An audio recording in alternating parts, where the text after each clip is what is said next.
Jeremiah chapter 29 verse 11 says, "For I know the thoughts that I think towards you, saith the Lord, thoughts of peace and not of evil, to give you an expected end."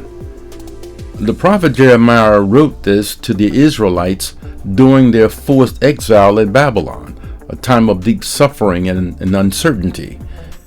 Jeremiah offers a hope that doesn't erase suffering, but transforms it. With each new tree planted and new child born, the people will experience God's creative care. They're not home, and that's painful, but as they learn to cultivate peace in the land of their enemies, they will experience the fruits of restoration. The plans for welfare and a future refer to God's promise to bring them back to their homeland after 70 years, fulfilling His covenant and restoring the nation. In the Bible's prophetic literature for Jeremiah's audience, every hope never involves a denial of suffering.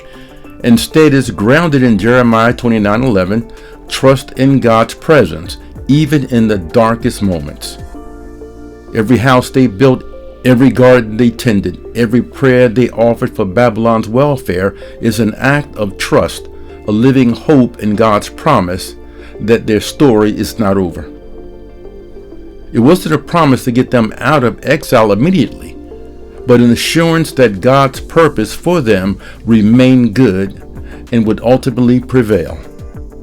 When searching the Bible verses for God's plan in our lives, we may encounter Jeremiah chapter 29 verse 11 used as a feel-good slogan, a promise of personal prosperity detached from the historical and literary context.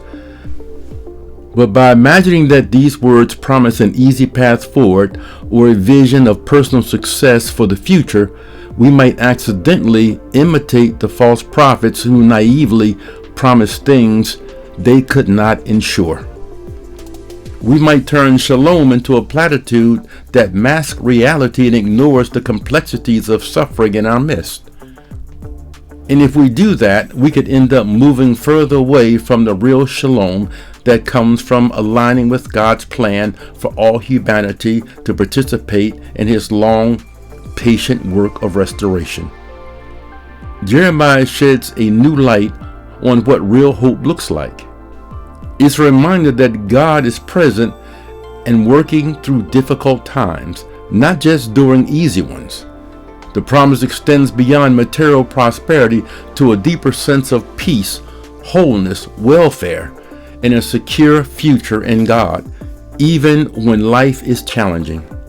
The verse encourages faith in God's unchanging, loving character and His ultimate good intentions for those who love Him, particularly for believers in Christ. And that, my brothers and sisters, is your spiritual vitamin for today.